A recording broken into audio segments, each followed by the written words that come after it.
L'aristocrate entra énergiquement dans la pièce avec les domestiques, ils portaient de l'eau dans leurs mains, avec de l'eau glacée, et entra dans la pièce. Elle remarqua qu'ils s'amusaient beaucoup tous les deux, à tel point qu'ils ne le firent pas réaliser même qu'elle était déjà là. Un seul geste suffisait, car les domestiques versaient de l'eau sur l'homme nu, bien sûr cela ne lui plaisait pas, et il commença à exiger une réponse, mais elle le regarda seulement avec méchanceté, l'assurant que lui et son mari avaient maintenant une apparence plutôt dégoûtante, et en général, elle n'a pas besoin d'excuses pour rencontrer son fiancé bien-aimé, ce à quoi le mari indigné a assuré qu'il valait la peine d'attendre qu'il ait fini ici. Cet homme était son fiancé, un homme sans conscience, qui a été pris sur le fait, et il semble que cela ne lui a pas fait peur du tout, il semble que c'est l'héroïne qui lui a permis d'être ainsi, ou plutôt c'est devenu vrai grâce au passé Camilla. Dans sa vie passée, elle était sûre que tout était juste devant elle, elle a fait face à son travail, et même une promotion l'attendait, et a réussi d'une manière ou d'une autre à acheter une maison, même si dans une plus grande mesure c'était grâce à un prêt,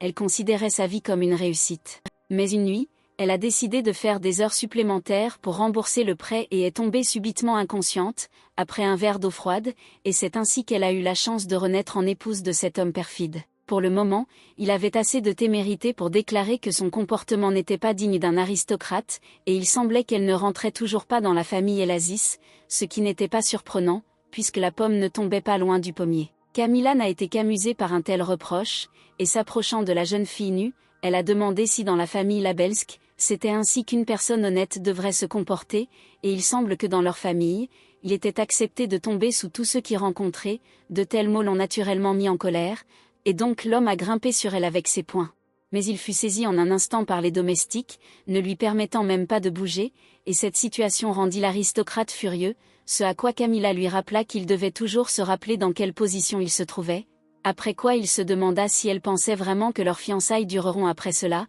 mais l'héroïne confirma avec légèreté que rien n'arriverait, et à ce moment le sourire disparut de son visage. Avant ces événements, Camilla était allongée inconsciente sur son lit, et seule la femme de chambre était celle qui prenait soin d'elle tous les jours, elle se coiffait et s'occupait de tout pour sa maîtresse, et espérait tranquillement qu'elle se réveillerait un jour.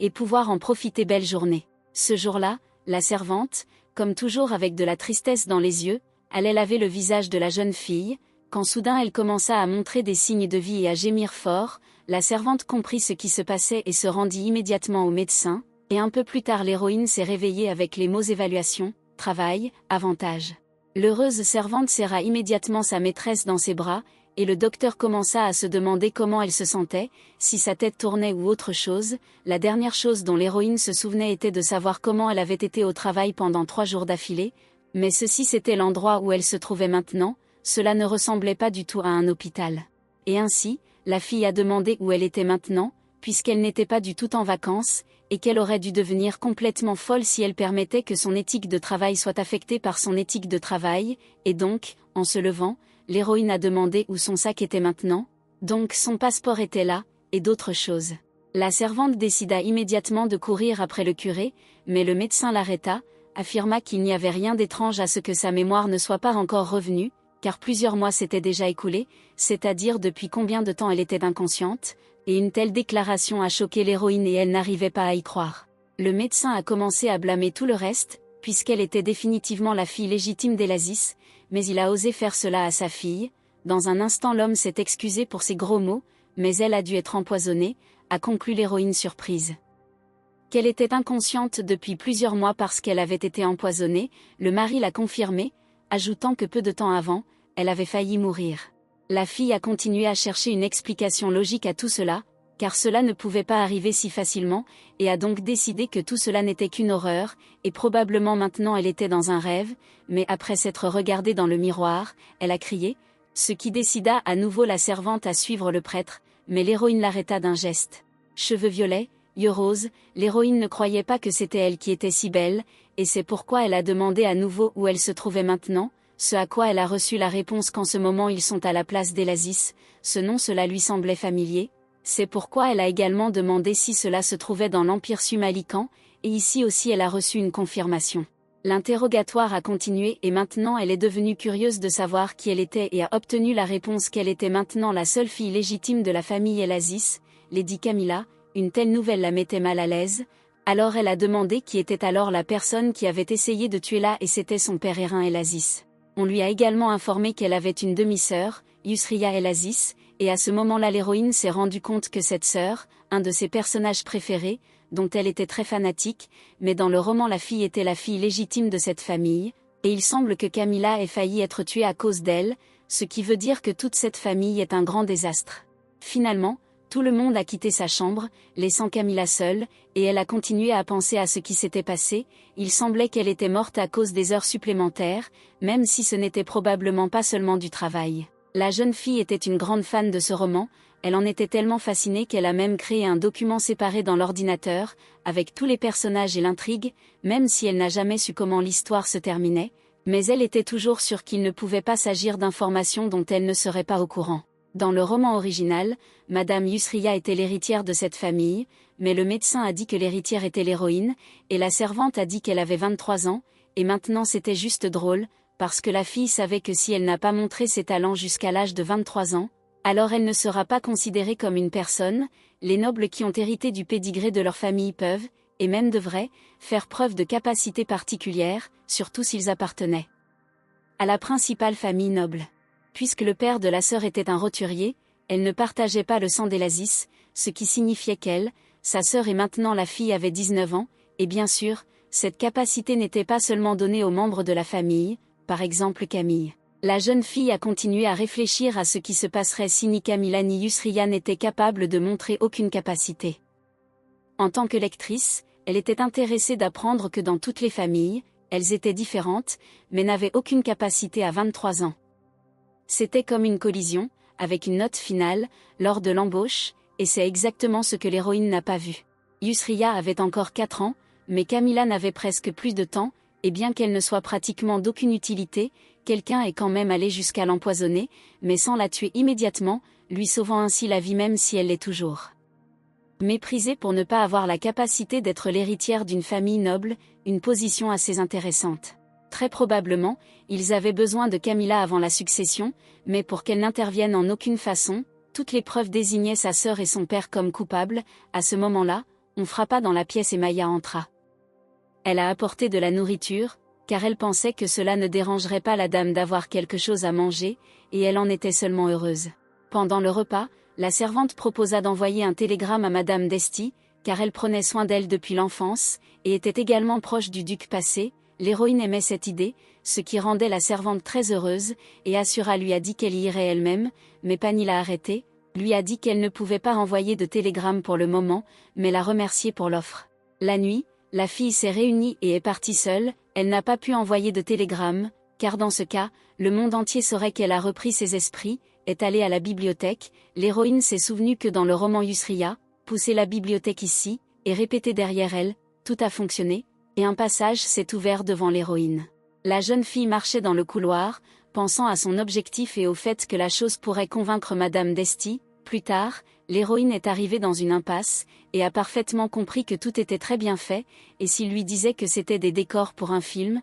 alors elle l'aurait certainement cru, mais en tirant la lampe à côté d'elle, le passage suivant s'ouvrit. En marchant dans le couloir suivant, la jeune fille se sentit mal à l'aise, soudain elle sentit une forte odeur de sang, et les produits chimiques dans l'air lui donnaient déjà mal à la tête, et soudain le corps d'un homme vola devant elle, s'écrasant contre le mur avec un bruit sourd, et cela a un peu effrayé l'héroïne, puisqu'elle ne comprenait pas du tout ce qui se passait ici, et voyant le sang qui éclaboussait du corps, elle était déjà prête à revenir, mais elle réalisa quand même qu'elle ne pourrait pas pour convaincre Madame d'Esti, et cela ne servait à rien de revenir, puisqu'elle mourrait définitivement, et les traîtres ont peut-être déjà compris qu'elle s'était réveillée.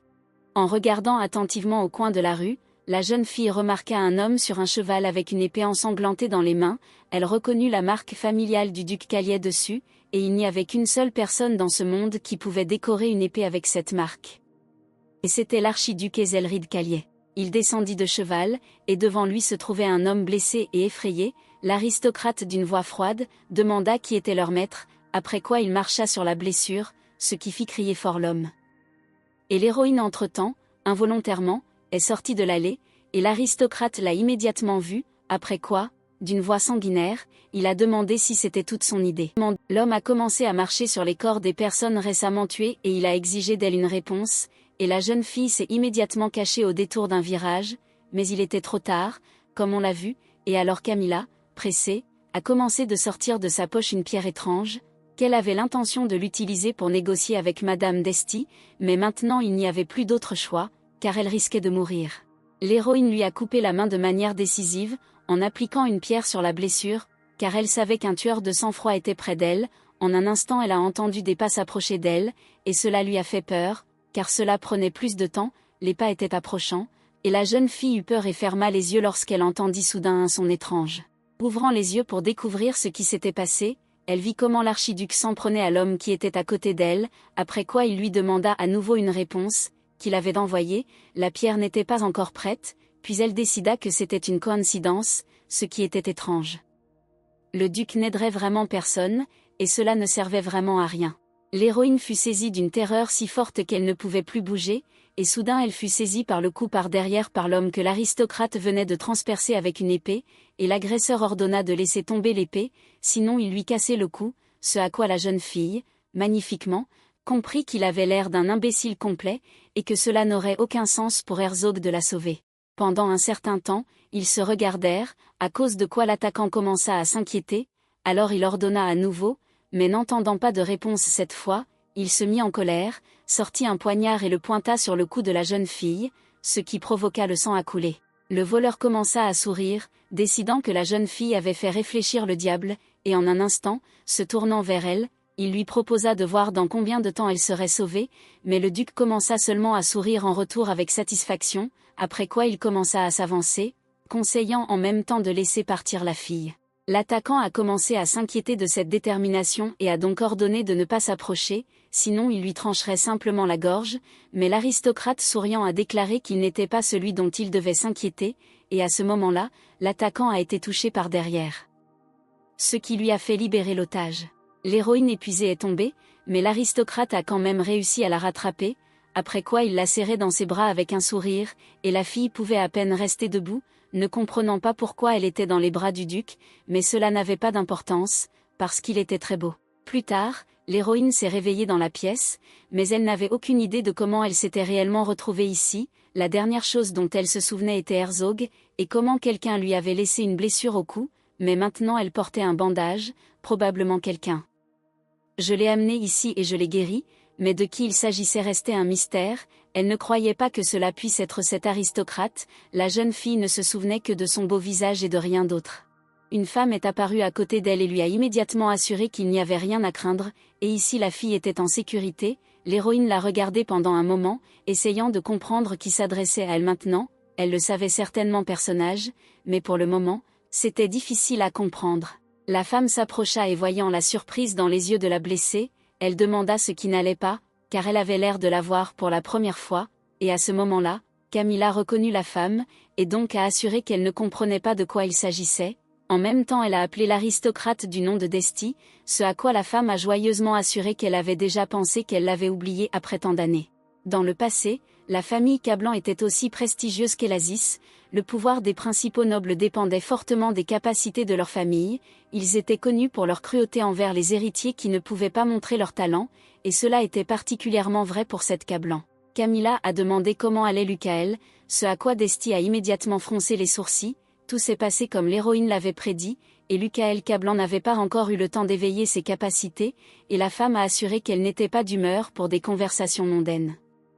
En ce moment, et demande donc directement, exactement depuis quand ils sont devenus intéressants pour elle. La jeune fille était consciente que d'Esti semblait l'énerver. La servante rappelait en quelque sorte à l'héroïne que cette femme la protégeait depuis son enfance, mais on ne sait pas si elle était exactement proche de l'ancien duc, puisqu'elle était sous l'aile de Hérin. Elle n'a jamais rendu visite à Lucaël. Après Camilla, on dirait qu'Héroïne aura beaucoup de problèmes. La femme a également ajouté que lorsqu'elle lui a dit qu'Hérin était une personne dangereuse, on lui a dit que son père ne faisait que protéger Yusria et que d'Esti n'avait pas le droit de dire de telles choses à propos de leur famille. L'héroïne ne pouvait pas croire qu'elle avait vraiment dit une telle chose, et si c'était la vraie elle, alors maintenant quelque chose devait être fait immédiatement, et donc la fille a déclaré haut et fort qu'elle ne voulait pas dire cela. La fille a dit qu'elle est maintenant dans le corps Camilla mais elle n'était pas réelle et si elle était réelle elle n'aurait jamais pris une décision aussi stupide.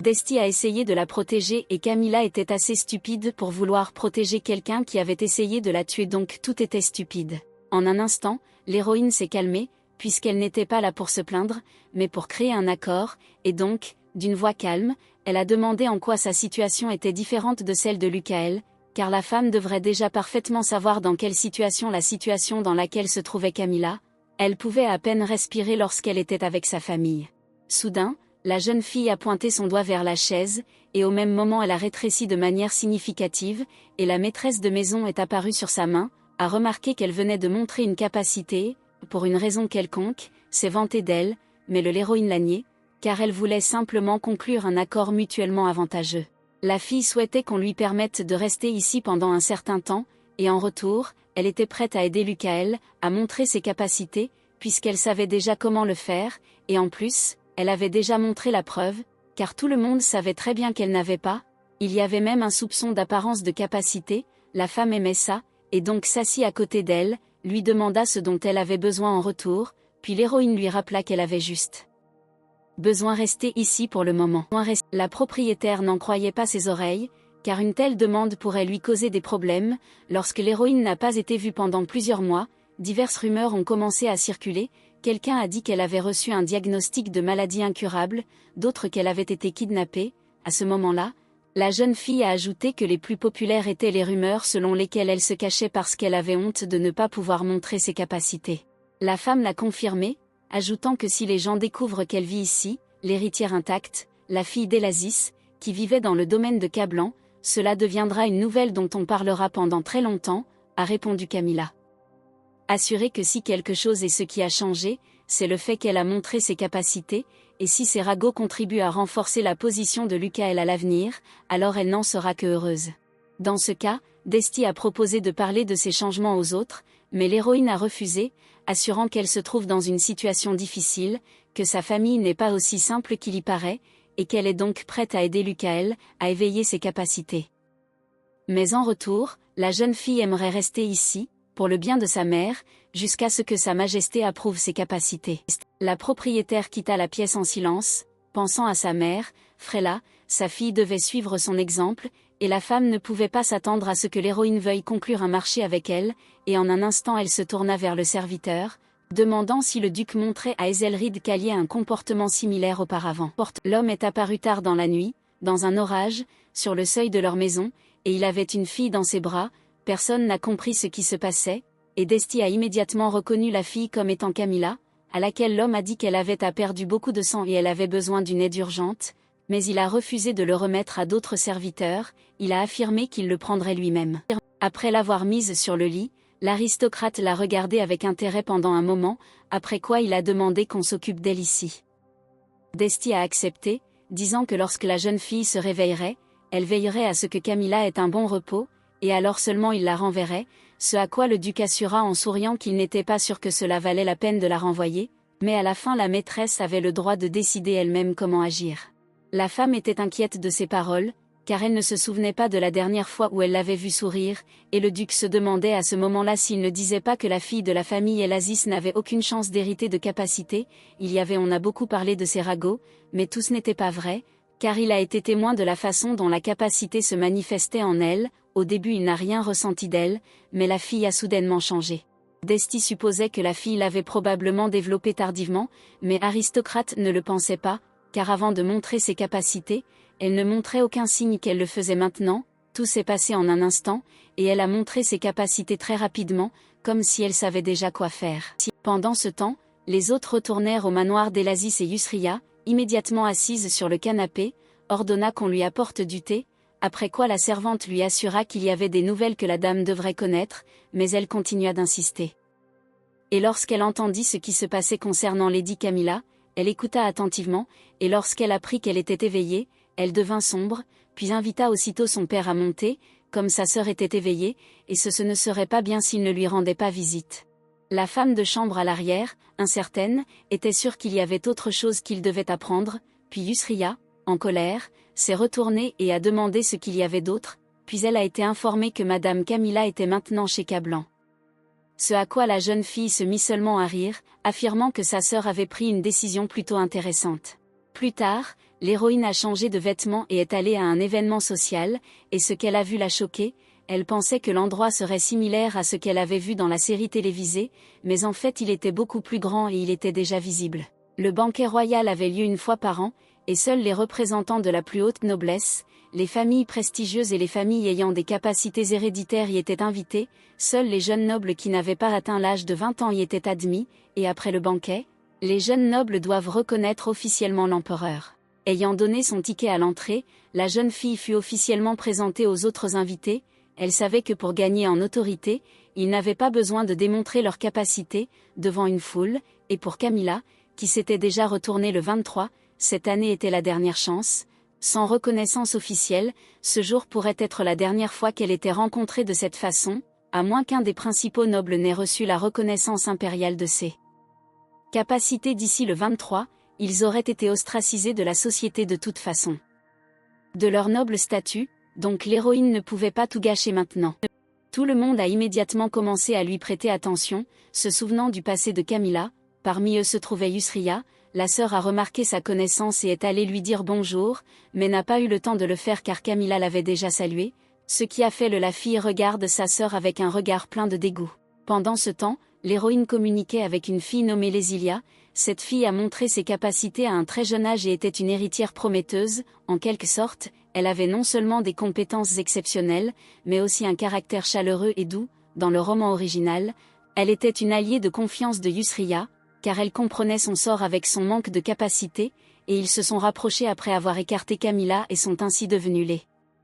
héritiers du comté. Plus tard, d'autres invités sont venus vers eux, complimentant l'héroïne, assurant d'abord qu'ils avaient entendu dire qu'elle n'allait pas bien, et étaient très inquiets. Cette année il devrait y avoir une cérémonie pour sa nomination, mais dans un instant, souriant déjà méchamment, ils ont tous assuré qu'ils n'avaient rien préparé pour elle, car ils ne pensaient pas qu'elle viendrait. Un geste de Lésilia suffisait pour qu'il se calme, et Camilla, incertaine remerciée pour l'excitation, il n'y avait rien d'étrange à ce qu'il lui parle ainsi, car il savait que la fille n'avait pas montré ses capacités. Ce luxueux banquet de l'empereur semblait grandiose, mais en substance, tout le monde y était occupé à évaluer les capacités, le statut et la richesse de chacun. C'était un champ de bataille acharné. En un instant, elle fut approchée par un autre invité qui lui assura qu'il n'avait jamais entendu parler d'elle, ce à quoi Lésilia fit remarquer que cela n'était pas surprenant, car il n'avait pas rejoint depuis si longtemps l'aristocratie en chef et il n'avait eu aucune occasion d'entendre parler d'elle.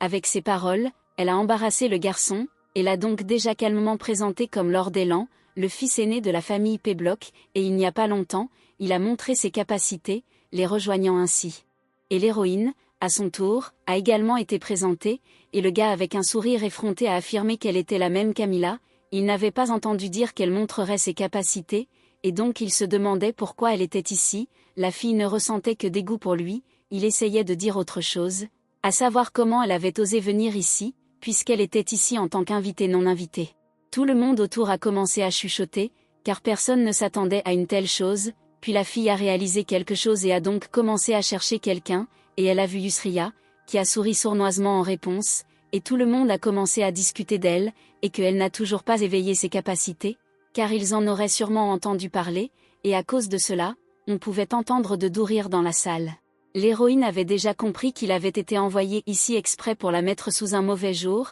Ils montraient tous désormais leur vraie couleur, et c'était plutôt courageux de leur part. Il n'avait fallu qu'un imbécile pour que les autres s'alignent, et pourtant, Camilla, j'ai aimé ce dont il s'agissait. La jeune fille resta silencieuse, réalisant que très bientôt, il comprendrait tout quand viendrait l'heure du spectacle, mais pas maintenant. Si tout se passait comme prévu, Lésilia ferait le premier pas, et elle le fit en s'adressant aux aristocrates arrogantes. Elle a assuré qu'il se comportait de manière inappropriée en ce moment, et le seigneur a commencé à s'inquiéter de cela. Il semblait que Yusria avait payé quelqu'un pour faire passer sa sœur pour une idiote complète, mais il y avait quelque chose qu'elle ne savait pas, à savoir que Lésilia elle-même l'avait invitée au banquet, et les autres invités ont commencé à la soutenir tranquillement, lui assurant qu'elle avait raison, et cela n'a pas été élevé, même si Camilla n'avait pas encore montré ses capacités, elle était toujours une noble, et un garçon en général devrait apprendre les bonnes manières. De Lian, c'était très ennuyeux, mais après s'être un peu calmé, il a expliqué que leur empire reposait sans aucun doute sur sa majesté,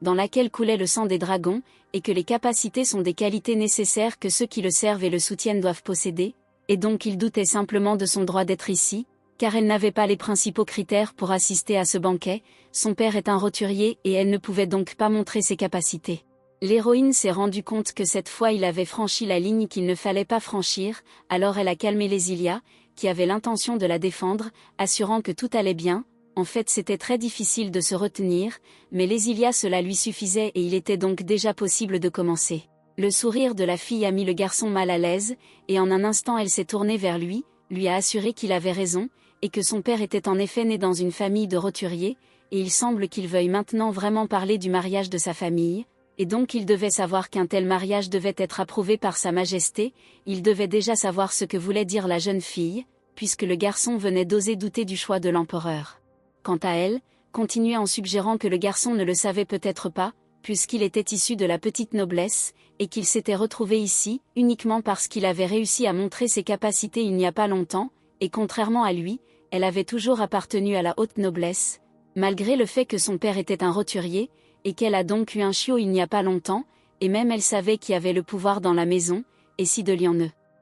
savait pas comment les choses étaient arrangées ici, alors vous devriez soyez prudent, et en général, il était vraiment désolé, mais peut-être qu'il pourrait apprendre quelque chose de son chien, afin qu'elle puisse les présenter. Les invités commencèrent à rire, et le garçon était très en colère contre une telle comparaison, et criant comment ose-t-elle le comparer, le garçon se balança pour la frapper, mais sa main fut soudainement saisie, et il se tourna pour voir le duc Ezelrid Caliet, qui je me demandais ce qu'il faisait ici. Le garçon, immédiatement effrayé et feignant la politesse, se présenta au duc, et Camilla regarda seulement avec colère cet imbécile hypocrite, même si elle comprit que partout où il allait, il y aurait toujours des gens qui se comporteraient cruellement avec les faibles, mais devant les forts, il n'était rien, et il semble qu'il la considérait comme faible et ait osé la sous-estimer, ce pourquoi il a payé. La fille a salué l'invité qui l'a sauvée, mais a quand même assuré que rien de spécial ne s'était produit et qu'il ne devrait pas y penser du tout, et quand l'homme a vu le visage calme de Camilla, il a quand même décidé de le laisser partir, après quoi elle a également ajouté qu'elle pouvait prendre soin d'elle-même, alors elle a démonstrativement pris un verre de vin et l'a versé directement sur l'or de Lion tout en souriant toujours. Toutes les personnes présentes semblaient choquées par cette scène, et l'aristocrate embarrassé, criant, lui demanda comment elle avait même osé se comporter ainsi avec lui, la traitant de paysanne, et à ce moment-là, la jeune fille se retourna avec colère, lui demanda de répéter ses paroles. Immédiatement, elle poursuivit son attaque contre lui, déclarant qu'il n'était pas en mesure de déterminer qui appartenait à quel domaine, et qu'elle était l'héritière de la famille Elasis, et qu'il n'était qu'un noble sans valeur venu d'un endroit inconnu, et cela était celui qui n'avait pas le droit de parler d'elle comme ça, et peu importe d'où venait son père, c'était son affaire, donc c'était à elle de s'en rendre compte. Les gens autour ont été émerveillés par une telle détermination et ont donc lentement commencé à changer d'opinion sur Camilla, pensant qu'il était encore mieux de communiquer avec elle, et pendant ce temps, elle s'est excusée de manière démonstrative auprès de tout le monde d'avoir fait une scène ici, assurant la dette de tous. La noblesse, c'est pour renforcer le pouvoir qui a été donné à Sa Majesté, et elle était trop en colère. Herzog a été très surpris par une telle déclaration, et la jeune fille a compris qu'elle aurait pu y mettre fin très rapidement si elle avait utilisé l'aide d'Herzog, mais après tout, c'était elle qui avait été offensée, donc il valait mieux tout faire elle-même, et c'est pourquoi elle a mentalement demandé de ne pas interférer avec elle, dans ce cas. Et ainsi, il était temps de finir d'humilier l'agresseur impudent, ainsi la jeune fille continua, déclarant que si elle avait déjà reçu une invitation de la famille royale et qu'en venant ici, elle ne correspondait pas au statut du banquet, alors cela devrait lui sembler que son statut était également incertain et qu'il a donc besoin de connaître sa place. Le gars était à la fois gêné et effrayé, et ne pouvait donc pas dire un mot, et Camilla, finissant, a assuré qu'il se reverrait la prochaine fois, ajoutant dans une seconde que peut-être que la prochaine fois ne le serait peut-être pas, il semble qu'il aimait les paroles bruyantes, mais elle n'aurait pas osé mettre les pieds dans le palais, après qu'ils eurent décidé de douter des décisions de Sa Majesté. Tout le monde autour a commencé à rire, et Yusria, retenant à peine sa colère, et a involontairement serré l'épaule de la fille à côté d'elle, à tel point qu'elle est tombée quand ils l'ont laissée partir, l'héroïne s'est même sentie un peu désolée pour elle, car il semble que sa sœur ait fait de gros efforts, mais rien, cela n'a pas fonctionné, et plus encore, les opinions des gens ont commencé à s'améliorer, dans sa direction. Après cela, la jeune fille s'est excusée auprès de Herzog, car elle était un peu fatiguée par tout cela, et est donc entrée dans la pièce en jetant un coup d'œil au perdant embarrassé qui voulait la piéger. Je suis entrée dans l'une des chambres, Maya l'attendait, qui a demandé à la dame si elle allait bien, et elle a assuré avec un sourire qu'elle n'avait rien à craindre, même si elle comprenait dans son esprit que si Yusria continuait à lui faire du mal, alors elle peut être ensuite choisie par Maya elle-même, ou par Shulkan. Et pourtant la servante a continué à la servir, et aucun signe d'écoute clandestine n'a été détecté. En un instant, l'héroïne se demanda ce qui se passait avec Shulkan, puisque c'était à cause de lui qu'elle avait assisté à ce bal, lui faisant ainsi gagner du temps, et Yusria, ce n'était clairement pas à lui maintenant. La servante l'informa que l'enquête était toujours en cours, mais il semblait que tout était beaucoup plus sérieux qu'il ne le pensait, et probablement il racontera lui-même tous les détails quand il viendra. On frappa dans la pièce, surprenant ainsi l'héroïne, car elle ne savait pas qui pourrait lui rendre visite à une heure aussi tardive, et donc, échangeant des regards surpris avec Maya, elle alla ouvrir la porte, où Herzog se tenait inopinément. Qui a sollicité son attention un instant. L'homme voulait parler de ce qui venait de se passer, mais l'héroïne lui demanda avec effroi d'attendre une seconde, après quoi elle ferma la porte devant lui, et il décida docilement d'attendre. La femme de chambre a immédiatement demandé pourquoi il était là si tard, ce à quoi la dame a assuré avec inquiétude qu'elle avait dû faire une scène, et apparemment il est venu lui demander pourquoi elle avait fait cela. Camilla savait qu'on pouvait faire confiance à Maya, mais ses capacités n'étaient pas encore, cela valait la peine d'être révélé, mais elle ne s'attendait toujours pas à ce que le duc puisse venir à un tel moment. La femme de chambre a assuré qu'elle ne comprenait pas de quoi il s'agissait, mais la fille a affirmé qu'il n'y avait rien de mal à cela et que tout était en ordre commande, et pendant ce temps, elle a commencé à regarder à quoi elle ressemble, en demandant en même temps de préparer un autre service à thé et quelque chose de sucré.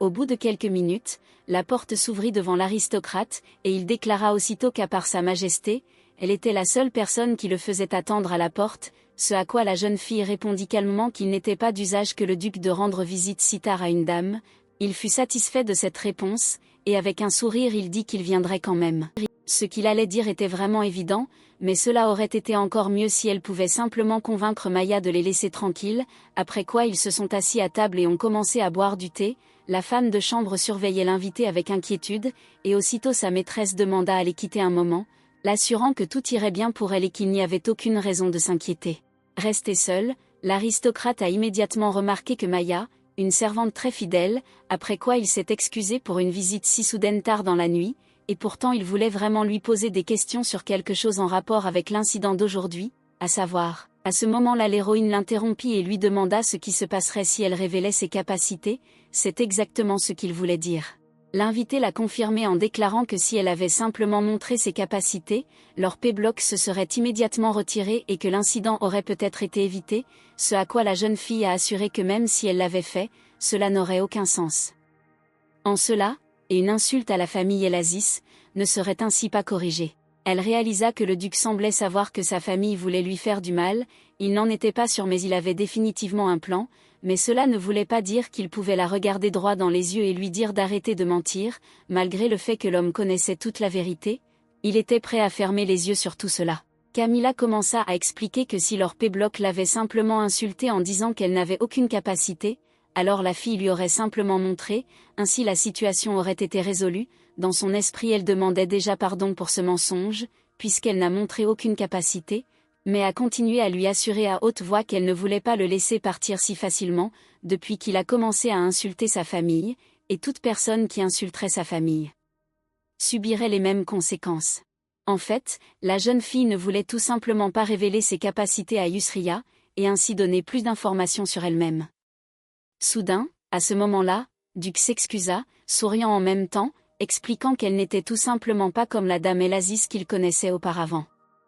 Cette dame n'avait aucun pouvoir, mais soudain, quelque chose s'est produit et elle est soudainement apparue. Elle n'avait même pas la moindre trace de pouvoir avant cela, elle est apparue de nulle part, et elle avait l'air de souffrir beaucoup, et pratiquement aucun pouvoir ne s'est développé progressivement. Soudain l'homme fronça les sourcils, mais l'héroïne d'en face se calma, on dirait que c'est de ça qu'il voulait parler, elle comprit pourquoi il se comportait ainsi. Après tout, le duc était responsable de protéger l'empire de tous ceux qui avaient des capacités, probablement la jeune fille était capable d'attirer son attention, mais c'était juste à temps car elle avait besoin d'exploiter son pouvoir et son autorité. L'héroïne a confirmé le fait qu'elle n'avait vraiment aucune capacité auparavant, mais elle a néanmoins une capacité et elle a pu la montrer.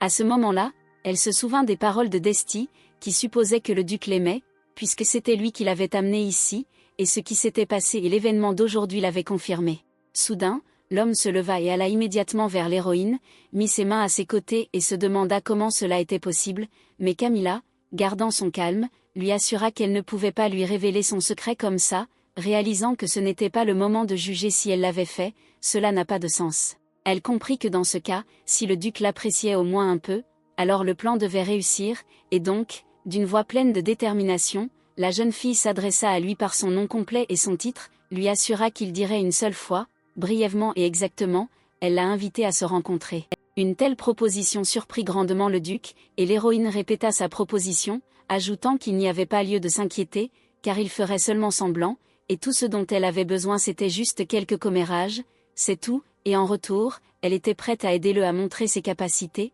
sinon elle ne comprendrait jamais ses sentiments. Plus tard, il est retourné à son bureau, où il a remarqué dans la lettre qu'il n'avait aucun intérêt, ce qui l'ennuyait et ne pouvait donc pas continuer son travail. Il a donc réfléchi à la proposition, on lui a proposé une date, bien qu'il comprit que c'était plus facile, elle lui brisera déjà le cou et fera tomber toute la vérité. De plus, ces mots qu'elle devrait seulement faire semblant, et elle ne comprendra jamais ses sentiments, lui ont provoqué d'étranges expressions de colère, qu'il ne comprenait pas lui-même, mais à la fin, il a décidé d'accepter la proposition, donc ils le feront toujours rencontrer. Une personne en manteau a visité un endroit, et l'homme qui était là a été véritablement surpris par l'invité, et a donc demandé ce qui avait amené Yusriya ici, il s'est demandé pourquoi, une dame d'une famille si célèbre, est venue voir quelqu'un comme lui. Sur ce, l'aristocrate a déclaré qu'on lui avait dit qu'il ferait son travail, et maintenant avec colère, il lui a demandé pourquoi elle s'était réveillée. L'homme a demandé si on lui avait dit qu'elle s'était réveillée sans aucune aide, et la jeune fille en colère l'a confirmé, ajoutant qu'on lui avait promis que sa sœur mentirait comme un poids mort, et donc, jetant une tasse contre le mur, elle a déclaré qu'il avait tout gâché, ce à quoi l'homme, gardant une expression froide sur son visage, assura qu'il lui rendrait visite à nouveau, et qu'il était temps de faire un nouveau rapport à Lady Camilla. L'héroïne avait déjà compris qu'à ce moment-là, on discutait d'elle dans presque tous les cercles sociaux, et cela signifiait qu'elle pouvait enfin vaquer à ses occupations, et elle ne s'était pas trompée, en ce moment même au goûter, Lésilia et les autres dames discutaient l'incident avec Camilla. Les autres invités ne comprenaient pas vraiment de quel genre de rumeur il s'agissait, car il y avait eu beaucoup de nouvelles à ce sujet récemment, mais il s'agissait de l'incident avec Lord Labelska, ils ont dit qu'il était alors très en colère, et cela s'est produit parce que Madame Camilla lui a versé de l'eau, et non pas de l'eau ordinaire, mais de l'eau glacée. Et c'est arrivé parce qu'il avait des relations inappropriées avec une autre femme, physiquement, et Lady Camilla l'a surpris en train de faire cela, après quoi ses servantes lui ont versé de l'eau, ce à quoi l'un des invités, un certain, a affirmé que ses actions ne correspondaient pas au statut. C'était Elasis, et elle était un peu inquiète pour elle, car elle savait que Lady Camilla, une personne gentille et attentionnée mais. Lésilia a confirmé cela, ajoutant qu'il devait être très difficile pour une dame aussi généreuse de faire une telle chose, et la jeune fille a ajouté qu'elle ne se reposait tout simplement pas, que cet incident pourrait gâcher sa réputation et qu'elle devrait peut-être en parler à lui proprement. Pour les fiançailles, c'est une union entre deux familles. Une autre voix se fit entendre derrière la jeune fille, qui était d'accord avec leur déclaration, les assurant qu'ils avaient raison, et en se retournant, tout le monde fut assez surpris. Camilla arriva aussi, et elle remarqua qu'ils semblaient tous avoir une conversation plutôt intéressante, alors elle a demandé la permission de les rejoindre. Tout le monde a été surpris par son apparence, et certains en ont même été effrayés. La jeune fille a demandé pardon pour son retard, après quoi elle s'est assise sur un siège vide, assurant qu'elle était heureuse de voir tout le monde et qu'elle était invitée à cela. En un instant, l'héroïne salua la jeune fille effrayée, l'appelant Madame Bartien, après quoi elle ajouta qu'elle était belle maintenant, et recevant un retour de salutation, Camilla lui demanda de continuer le dialogue qu'elle menait auparavant. Depuis qu'elle a interrompu leur conversation, la jeune fille s'est sentie coupable et leur a donc demandé de continuer, puisqu'elle était intéressée, elle a vu comment Bartien a commencé à trembler de peur, et donc l'héroïne a décidé de continuer à faire pression sur elle, affirmant qu'elle semblait j'ai aimé parler de Camilla dans son dos, et avant cela, pour préserver sa réputation, elle était prête à garder le silence. Elle sentait qu'elle devait dire à toutes les personnes présentes que ce jour-là, elle avait été aspergée d'eau. À ce moment-là, les aristocrates surpris ont commencé à chuchoter entre eux, mais l'héroïne a continué, elle avait vraiment l'idée que ce n'était pas le cas.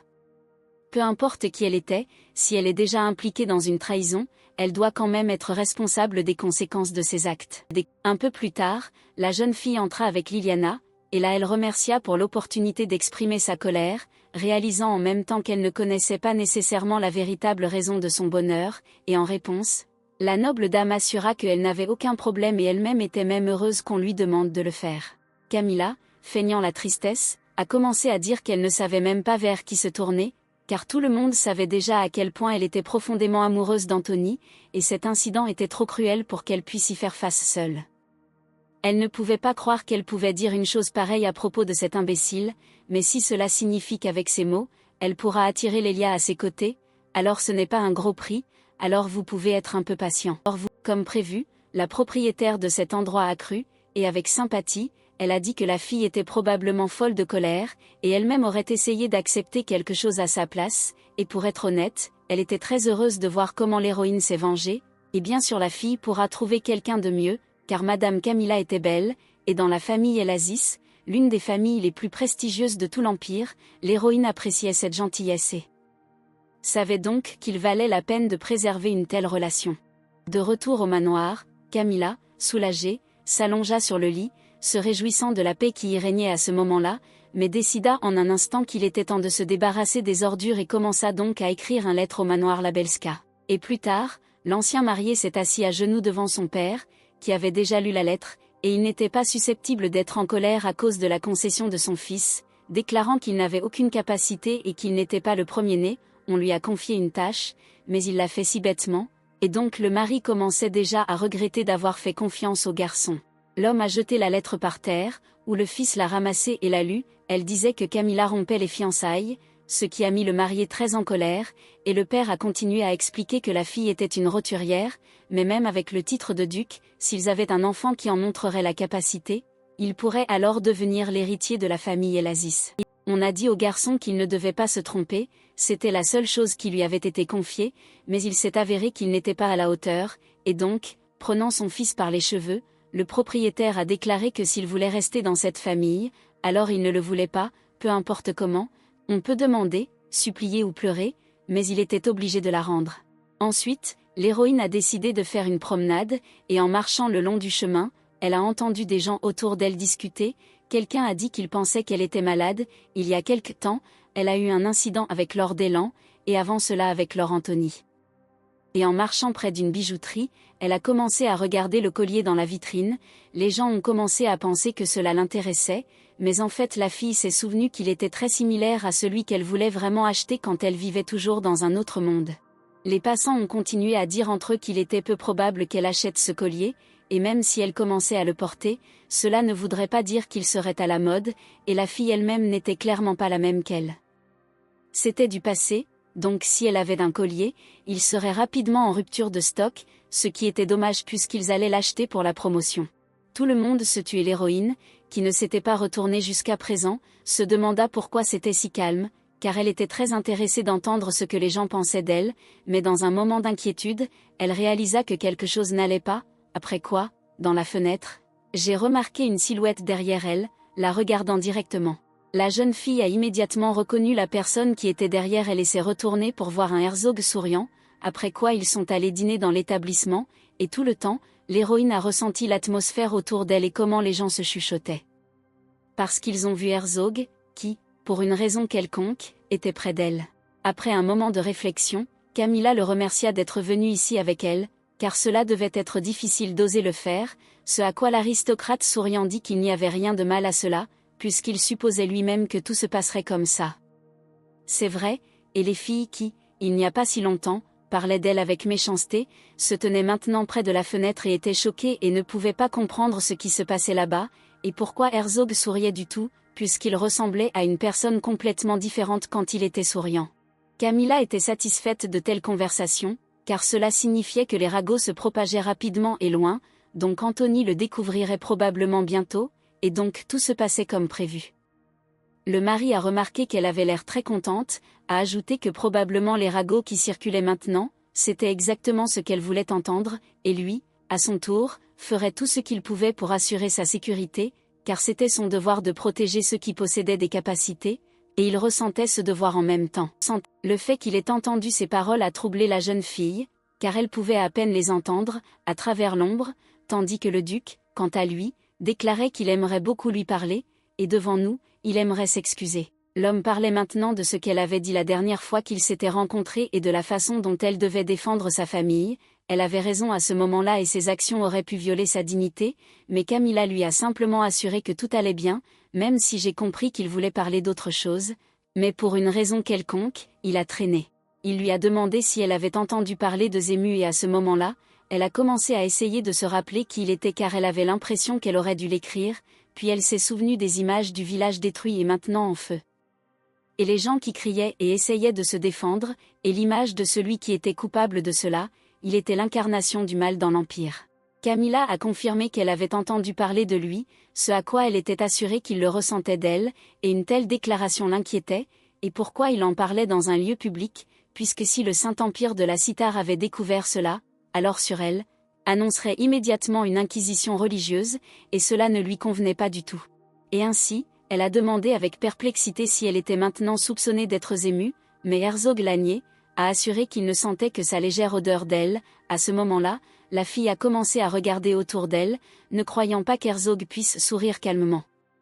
Et au bout d'un instant, soupirant lourdement, elle lui demanda ce qu'il voulait lui dire maintenant. L'homme, observant une telle réaction, lui assura qu'il n'avait rien à craindre et que ces gens ne les entendraient certainement pas, puisqu'ils pouvaient contrôler l'air, mais maintenant le point n'était pas qu'il s'intéressait à savoir si l'héroïne n'avait jamais à communiquer avec Zému, et elle a immédiatement affirmé qu'une telle chose ne s'était jamais produite et qu'elle pouvait le jurer. Dans ce cas, Herzog a suggéré qu'elle n'avait peut-être pas été empoisonnée comme ça, et il voulait dire qu'une personne de naissance noble, qui a la capacité de contrôler les ombres, ne pouvait pas être empoisonnée si facilement, puis Camilla s'est rendu compte qu'il était vraiment vrai, chez ceux qui possédaient des capacités, de l'endurance et même un système immunitaire bien meilleur que les gens ordinaires, elle n'y avait pas pensé auparavant. L'homme poursuivit en expliquant que l'odeur qu'il sentait d'elle était très probablement un vestige de la sorcellerie de Zému, ce qui signifiait que c'était la raison pour laquelle elle était restée inconsciente au cours de l'année écoulée, même si ce n'était que sa théorie, et puis la fille je me souviens exactement de Yusria, c'est elle qui a répandu les rumeurs selon lesquelles sa sœur avait été empoisonnée, et cela pourrait signifier qu'elle a un accord avec Zému. Après cette réunion, Camilla a visité un quartier pauvre, se rappelant que c'était quelque part ici, et les gens qui la regardaient ne pouvaient pas comprendre qu'une dame aussi noble avait oublié cet endroit, mais elle avait juste besoin de trouver un endroit. Après être allée un peu plus loin, elle a trouvé une maison familière et s'est immédiatement rendu compte qu'elle était ici, quand soudain la main de quelqu'un l'a tirée par le bras dans la ruelle, ce qui était difficile à voir dans le noir, mais pour une raison quelconque, elle était très familière à son. Celui qui l'a attrapée n'était autre que son ancien fiancé, qui l'a accusé d'avoir osé se moquer de lui, et un tel comportement a quelque peu déçu la jeune fille, elle ne pouvait pas croire qu'il se comportait de manière si attendue, et maintenant il avait d'une très pitoyable apparence. Avec les mots qu'elle ne pouvait pas s'en sortir si facilement, le garçon l'a traînée dans la ruelle, et elle a soudainement eu un grand désir d'utiliser simplement ses capacités. En un instant elle a réalisé que c'était exactement l'endroit d'où elle s'enfuit de chez lui et rencontra Herzog non loin de là. Après cela, l'ex-fiancé a demandé s'il y avait d'un câblant là-bas, lui a dit qu'elle pouvait tout faire, après quoi il a continué en affirmant qu'il lui avait déjà dit qu'elle devrait arrêter de penser avec sa tête et faire simplement ce qu'il lui dit. Quant à elle, se souvint de ce que son ombre avait fait à la personne qui l'avait attaquée plus tôt, et en un instant elle se souvint que l'ombre avait tué l'agresseur d'un coup de couteau dans le cou, et à ce moment-là, elle se balançait déjà. Pour un coup, mais c'était tout à fait elle, ce n'était pas effrayant, alors j'ai juste demandé qui était Câblant, et en général, elle a juste envoyé une demande d'annulation du mariage en son propre nom, et en général, elle n'était pas se cachant sous le nom de quelqu'un d'autre, mais le livre lui appartenait. Le seigneur Labelska, choqué, a commencé à reculer, ne comprenant pas ce qui se passait, car elle aurait déjà dû pleurer et supplier, mais en un instant, il s'est rassuré qu'il n'y avait rien à craindre et que la fille reprendrait ses esprits si vous lui parlez doucement, car elle était toujours désespérément amoureuse de lui. L'héroïne ne comprenait pas vraiment ce qui lui arrivait maintenant, mais si on y réfléchit, il avait l'intention de la frapper lorsqu'il était surpris avec une autre fille, et cela ne pouvait signifier qu'une chose, il semble qu'il avait l'habitude de frapper Camilla, alors peut-être qu'il faudrait être un peu plus radical, par exemple, lui laisser la possibilité de se marier, ayant appris l'infidélité de son fiancé, Camilla n'a pas pu résister à la poursuite des fiançailles, et lui a envoyé des documents sur la dissolution du mariage, après quoi il a disparu sans laisser de traces. La légende sonnait plutôt bien. Il a mis sa main sur son épaule, à cause de laquelle l'héroïne l'a immédiatement rejeté, lui demandant ce qu'il se permettait, et le gars, avec un calme fin, a commencé à déclarer qu'elle réagissait trop brusquement à tout cela, demandant le divorce pour de telles bagatelles n'en valaient pas la peine, car ce sont des adultes et elle aurait dû réfléchir plus attentivement à la situation avant de le faire. Le gars a continué à lui assurer qu'elle ne devrait pas se comporter de manière aussi émotionnelle, peut-être qu'elle était un peu contrariée, mais elle devait quand même garder de bonnes manières, et si elle avait déjà compris qu'elle avait pris la mauvaise décision, alors elle devrait envoyer une lettre admettant sa culpabilité, et puis le gars est prêt à faire comme si de rien n'était. De telles déclarations n'ont pas mis la jeune fille en colère, mais bientôt la colère s'est transformée en détermination, et avec un sourire elle a demandé s'il pensait pourquoi elle était toujours polie avec lui, et s'est approchée, a déclaré qu'elle ne voulait tout simplement pas être la même personne. Car lui et elle auraient dû mettre sa tête dans un seau de glace ce jour-là. Soudain, le doigt de l'héroïne devint noir et elle le poussa avec, le faisant reculer de quelques pas, tandis que la jeune fille expliquait qu'il aurait dû comprendre maintenant la raison pour laquelle elle s'était comportée si poliment, à savoir parce qu'elle l'avait fait. Je ne veux pas être aussi stupide que lui. Mais il était visible que le fils de la famille Labelska ne comprenait toujours rien, alors avec une expression sérieuse sur le visage, la jeune fille a déclaré qu'elle était bien meilleure que lui et qu'il devait donc connaître sa place. Donc, les habitants inquiets ont commencé à crier, et Camilla, ajoutant qu'elle avait définitivement pris sa décision et qu'elle n'avait pas l'intention de renoncer à la rupture du mariage, et que le garçon embarrassé et en colère, s'était déjà balancé pour la frapper, quand soudain le vent se leva autour de lui et commença à frapper. Tout le monde se tut, et seul l'agresseur a demandé qui faisait cela. Tout à coup derrière lui, elle a demandé comment il avait osé lever la main sur sa petite amie, et à ce moment-là, il s'est retourné en criant que c'était sa fiancée, où il a vu un duc en colère. L'aristocrate est simplement passé devant les perdants et a demandé à Camilla s'il pouvait intervenir. Les gens qui regardaient ont immédiatement commencé à supposer que cette dame était vraiment son amante. Le duc, quant à lui, continuait à lui assurer qu'il aurait dû l'accompagner, il pouvait comprendre que c'était un endroit mémorable pour eux, mais elle ne devrait pas être ici seule, ce à quoi elle assura qu'elle voulait juste vérifier quelque chose ici.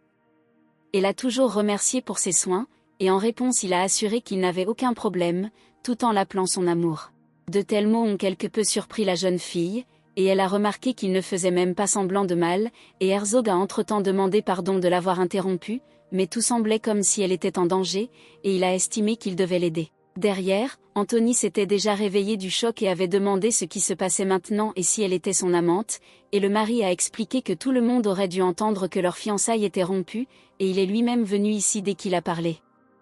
à ce sujet avec sa majesté, et il était donc désormais possible d'informer tout le monde que lui et Camilla sont en couple. Après une déclaration bruyante, le duc commença à sortir quelque chose de sa poche, lui assura qu'il avait l'intention de lui donner quelque chose, et il sortit ce même collier, voyant avec quelle intensité elle le regardait, et donc il aimerait lui-même, espérant qu'il serait autorisé à le faire devant le public. Se penchant et faisant semblant de l'enfiler, l'homme murmura que cet endroit était trop dangereux pour elle, et il se demanda ce qui l'avait amené ici en premier lieu, ce à quoi elle assura qu'elle pensait simplement qu'elle pourrait se souvenir de quelque chose de cette nuit-là si elle est venue ici, et pourtant doit s'assurer qu'elle sait montrer ses capacités. L'aristocrate a remarqué qu'elle a suivi exactement son contrat, et donc il commencera à observer les conditions exactement de la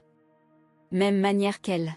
Quand il eut fini, le duc déclara à haute voix qu'il espérait qu'elle porterait toujours ce collier, signe du début de leur longue relation. Ces mots ne quittèrent pas la tête de Camilla, jusqu'à la maison elle-même, et même dans sa chambre, je ne comprenais pas à quoi pensait Herzog quand il disait cela, et seule Maya était capable de la sortir du cachot des pensées, et donc la fille remarqua qu'elle devrait arrêter du tout de penser à lui. En un instant, la maîtresse remit un message à la servante, demandant à Shulkan de l'envoyer, et aussi de lui dire qu'il devait se rendre à la mine Rachel pour vérifier s'il y avait des pierres magiques là-bas, et elle savait parfaitement dans quel genre de lieu il s'agissait. C'était là que Zemu invoquait des monstres. Dans le télégramme, il était également indiqué que l'aura de la pierre magique pouvait être ressentie dans ces mines. Les gens évitaient ces endroits, car même les chevaliers royaux eux-mêmes ne sont pas en sécurité pour la visiter, mais elle peut être remplie de pierres magiques. Ce est une information de Madame d'Esti, et devrait donc être vraie, et si la jeune fille possédait au moins une des pierres, elle serait toujours en mesure de stabiliser sa position. Maya en était très heureuse, car elle craignait beaucoup que sa maîtresse soit très bouleversée après tout ce qui s'était passé ces derniers jours, et pour être honnête, elle ne pouvait pas imaginer que la fille se retrouverait à nouveau dans cette pièce. L'héroïne n'a pas très bien compris ce que signifiait cette pièce, la richesse de la famille Elasis, et a été vraiment surprise, mais pour une raison quelconque, Camilla n'a pas utilisé cette pièce, même si elle était belle, et la femme de chambre a expliqué pourquoi, elle ne l'était pas. Je suis sûre que Lord Labelsk a fait des choses inappropriées dans cette pièce, une fois qu'il a amené beaucoup de filles et les a touchées, et quand Camilla a décidé d'entrer, on lui a crié dessus et on l'a forcée de partir. La fille a été tellement choquée ce jour-là qu'elle n'est pas partie la chambre, est restée assise dans un coin toute la journée et le lendemain, elle a dit à la femme de ménage qu'elle n'utiliserait plus jamais cette chambre. L'héroïne se tue, se demandant ce qui s'était passé dans cette pièce aussi, ce qui veut dire que c'était une chose courante ici, et l'avait probablement tuée, elle ne se sentirait pas du tout coupable. Avant de s'endormir, la fille est sortie sur le balcon pour profiter d'une nuit paisible. Maintenant elle se souvenait de cette nuit-là, que le vent de la ruelle était la capacité du duc, et cela la faisait rire, il ne lui semblait pas effrayant alors, cet homme n'était pas comme celui à qui il est facile de s'excuser, sa famille et sa dignité, en fait, elle disait juste ce qui lui venait à l'esprit, et aussi ce collier. Une personne est apparue derrière elle qui l'a attrapée et lui a mis un couteau sous la gorge, et derrière elle une voix a été entendue, qui lui a assuré qu'il y avait beaucoup de tristesse de sa part, et quand elle s'est retournée, son ex-fiancé était debout là, qui a remarqué qu'il s'était revu. Il s'est approché, il a commencé à demander malicieusement où était sa fierté maintenant, lui rappelant comment elle l'avait insulté à l'époque, et il ne détesterait pas les filles qui se comportaient comme elle, et donc il se demandait si elle pensait même pourquoi elle était trompée, parce qu'elle avait toujours quelque chose à dire, et Camilla se rendait déjà compte qu'un simple enlèvement ne lui suffirait plus maintenant. En un instant, Anthony s'était déjà mis à crier, lui assurant qu'il aurait dû se taire et faire ce qu'il avait dit, et comment oserait-elle, de basse naissance, sans pouvoir l'insulter, un membre de la famille Labelsk, et la fille pendant ce temps, j'ai commencé à en avoir assez d'écouter cela, et j'ai donc commencé à penser sérieusement à le tuer, et à ce moment-là, le gars a ordonné de lui trancher la gorge. Le tueur a commencé à douter et à assurer avec incertitude qu'elle était l'héritière de la famille Elazis, puis le garçon a crié et a demandé qui il servait réellement, et la fille a compris qu'Anthony n'avait même pas embauché un tueur, mais avait simplement amené son chevalier de famille, c'était même déjà trop pour la cupidité, et qu'avait-il même prévu de faire au cas où il serait attrapé, et le meurtrier entre-temps s'est résigné à son cas et s'est préparé au meurtre. Une lumière incroyablement brillante jaillit du collier, aveuglant les attaquants, et quand tout se calma, le chevalier blessé gisait déjà sur le sol, et le duc apparut sur le balcon, et Anthony, de surprise ou de peur, l'homme n'a pas prêté attention aux attaquants déplacés et a simplement déclaré qu'il était heureux que la fille n'ait pas été blessée, et en général, il ne pensait pas qu'on aurait besoin d'elle si rapidement, il a jeté un sort sur ce collier, juste au cas où. En la regardant avec tendresse, le duc remarqua que sa petite amie semblait être souvent en danger, et l'héroïne, choquée, affirma que la raison pour laquelle on lui avait donné ce collier était pour sa sécurité, l'aristocrate le confirma, ajoutant qu'il avait déjà dit qu'il était à son entière disposition. Camilla comprit que même si cela faisait partie de leur contrat, elle sentait quand même qu'elle lui causait trop d'ennuis, et le mari quant à lui prit le menton, souriant en même temps, et lui demanda de ne pas se mordre les lèvres comme ça. Entre-temps, commençait à reprendre ses esprits, et maintenant il s'intéressait au genre de problèmes dans lesquels se trouvait le duc, mais lui, tirant son épée, dit qu'il s'inquiétait pour la sécurité de sa bien-aimée, et supposa que quelqu'un comme lui pourrait faire quelque chose. Soudain, l'aristocrate sentit quelque chose et frappa devant lui, surprenant l'héroïne, et en un instant, fusionnant avec la surface, un autre attaquant apparut, qui reçut maintenant une coupure de ce coup, après quoi il s'inclina poliment devant les gens devant lui. Après cela, le duc attrapa le chevalier qui accompagnait Anthony et commença à lui demander s'il l'avait envoyé, quand soudain l'héroïne fut attirée vers la porte par une énergie sombre, à laquelle le duc lui ordonna de s'arrêter, mais l'attaquant souriant on lui a demandé pourquoi il avait fait cela, si celui qui travaillait ici faisait si mal son travail. L'homme qui tenait la main de l'attaquant n'a pas pu le supporter et s'est cassé le cou, après quoi, serrant son épée, il a appelé le nom de Zému, et l'héroïne a été très choquée par le fait que devant elle se trouvait le même Zému.